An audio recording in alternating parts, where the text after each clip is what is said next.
Welcome into the SEC on CBS Postgame Report presented by Bonobos, pants with the perfect fit. Georgia's fit has been on point all season, working on completing a perfect regular season. The Dogs taking one step closer, disposing of Florida today in the SEC on CBS Game of the Week. And again, led by their stout defense. Georgia wins it 34-7, 20 points off turnovers. Gators do get a touchdown, which extends a notable streak here for the Florida Gators. They have scored points in 418 straight games, a college football record that dates back to 1988. But Georgia looking to make history of their own, win their first national championship since 1980. They take care of Florida 34-7 to improve to 8-0. Get right to the site. Welcoming Gary Danielson, who joins us from Jacksonville. This Georgia defense puts on another clinic. Dogs scored 20 points off of turnovers in the first half to set the tone, Gary. Georgia has allowed 53 points total this season, fewest points allowed through 8 games since 2000. What more can you say about this Georgia defense? I'm run out of it. We just did 3.5 hours of it, and not only are they good, athletic, and well coached, but as Kirby told Jamie at the end of the game, they're hungry to prove it. They're disciplined. They pay attention in the meetings. They encourage their teammates. To be a championship team, especially in the SEC, you're going to face high-level opponents, and you got to have every aspect together. And it appears to me that this Georgia defense does.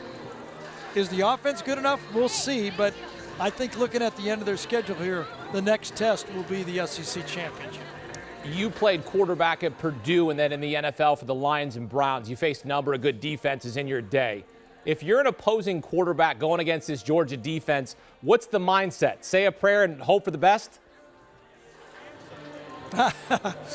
Well, not really. I think you look at it that every defense, you can move the ball. Georgia was, they were good, but Florida was moving the ball. They're in the game. I think you have to be determined that you have to make quick decisions. They're very fast. They move very quickly with their zone defense, so you can't really second-guess yourself, throw late. You have to make very quick decisions, take what they give you, not be too greedy. And when you throw over the middle, you got to make sure you're throwing in that first window. When you wait, as Anthony Richardson did on that one where he waited for the receiver to go a little bit past the linebacker, you draw guys from the other side. This Georgia defense has learned to play this zone, and now they're good at it. They were mostly man-to-man a year ago. Now they play at least half the game in zone defense. All right, as for Georgia's quarterback, Stetson Bennett tossed a couple of picks in this game. JT Daniels healthy. He's ready to go. Do you expect Kirby Smart to go back to Daniels next week? I don't. I think they will start to play Daniels starting next week, though, and get him the reps. I think looking at the game, it's complicated. Stetson's doing well. The offense fits him.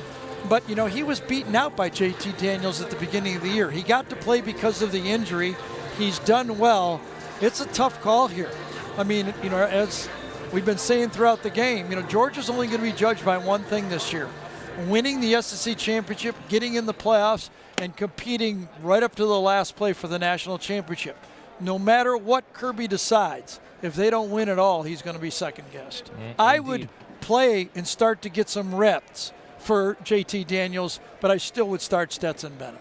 Georgia taking on Missouri next week. Georgia the favorite to win the national title. Last time Georgia won a national championship back in 1980, led by running back Herschel Walker. Now this Georgia team led by its stout defense. Gary Danielson joined us post-game here on CBS Sports HQ. Gary, thanks for the time. Thanks for your perspective. You got it. Thanks, guys. Great conversation, as always, with Gary Danielson. You take a look at Georgia's upcoming schedule, as I mentioned, taking on Missouri next week, and really the only team rest of way on the schedule that could possibly trip up Georgia is on the road at Tennessee. Georgia has just absolutely dominated its SEC opponents. They've won all 6 of its SEC games this season by 17 points or more in each game. Some more analysis. Welcoming two-time Super Bowl champ Bryant McFadden, CBS Sports HQ college football analyst Barrett Sallee.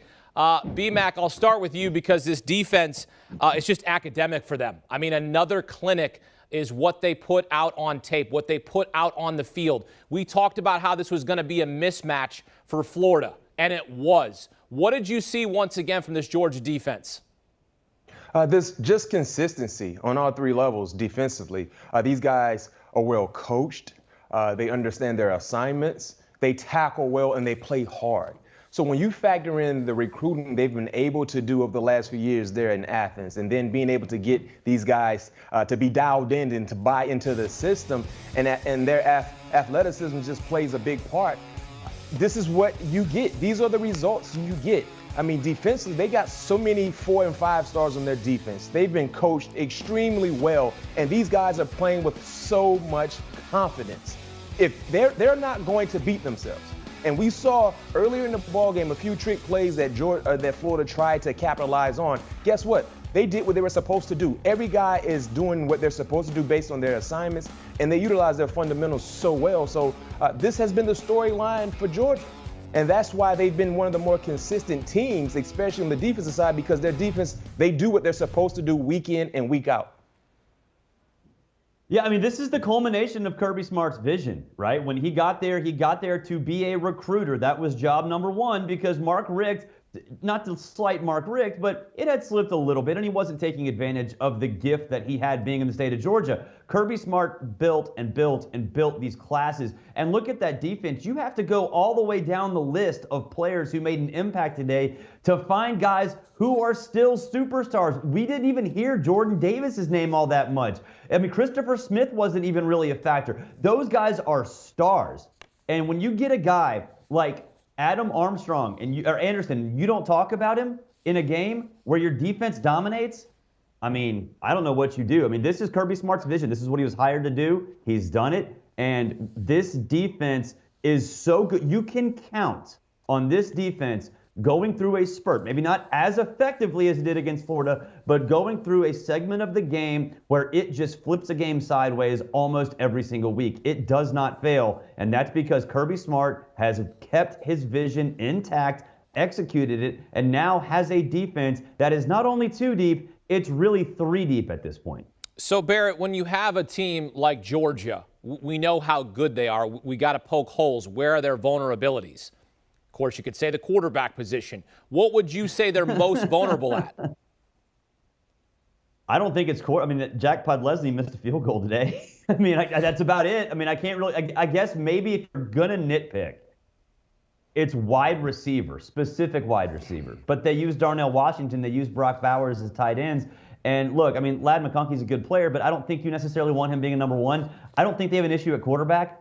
And again, I don't necessarily think they have an issue at wide receiver.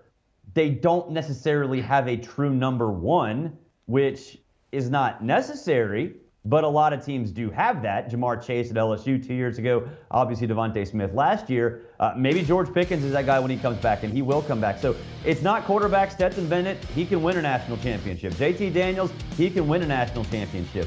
Is there a go-to number 1 receiver? No, not right now, at least not one that's healthy. And does it really matter? No, it doesn't, because Georgia's defense is just that good.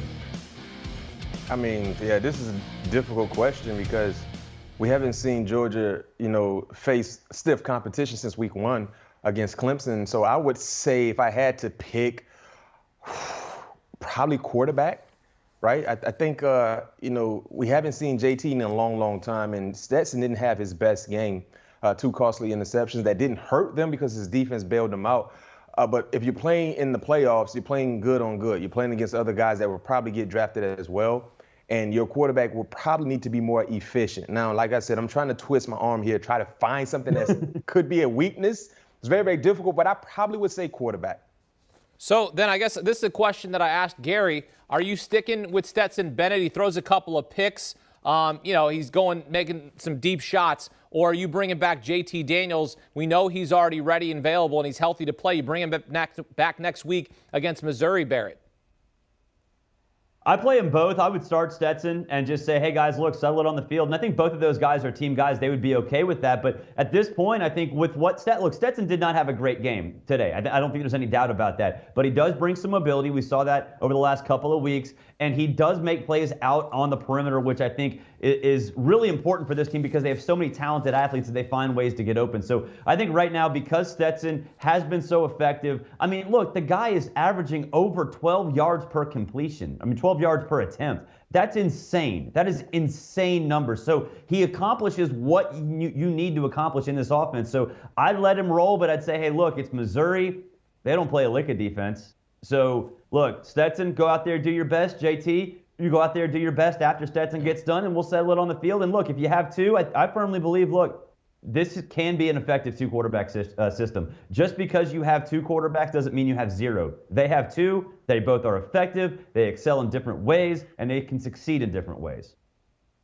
I guess for me, it depends on how JT looks in practice. If he practices, gets a full week of prep, he looks pretty good. If he was your starting quarterback before the injury, and if he's 100% clear to go from the medical staff, he feels extremely good. Let's roll with him. I'm okay in allowing Stetson to get that start as well. But if JT Daniels is your quarterback, if everyone on the offensive staff believe JT Daniels is the best quarterback you have in the building when he is healthy, at some point in time, he needs to get back into the starting lineup.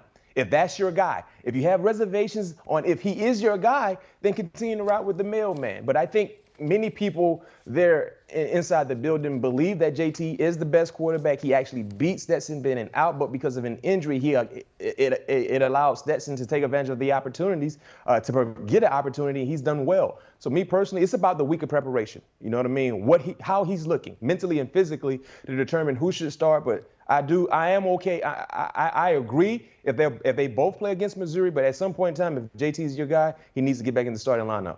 Meantime, Bulldogs 8-0 for the first time since 2017. Time now for the Bonobos perfect pair.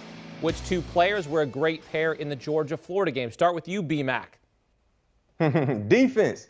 I know people saying defense don't win championships anymore. We might see defense win a championship this year in college football if everything goes accordingly. So for me, my perfect pair is coming from UGA defensively. Nakobe Dean, pick six, big-time pick six from the linebacker out there playing like a DB, playing like the cornerback position, ran a stop route, the running back did, and he jumped it, pick six to the house. And what about Nolan Smith, fumble recovery and also an interception as well. These two guys definitely broke the game away in the first half for Georgia, not to mention what they did tackling as well. My perfect connection, my perfect pair is coming from the defensive side, Nakobe Dean and Nolan Smith.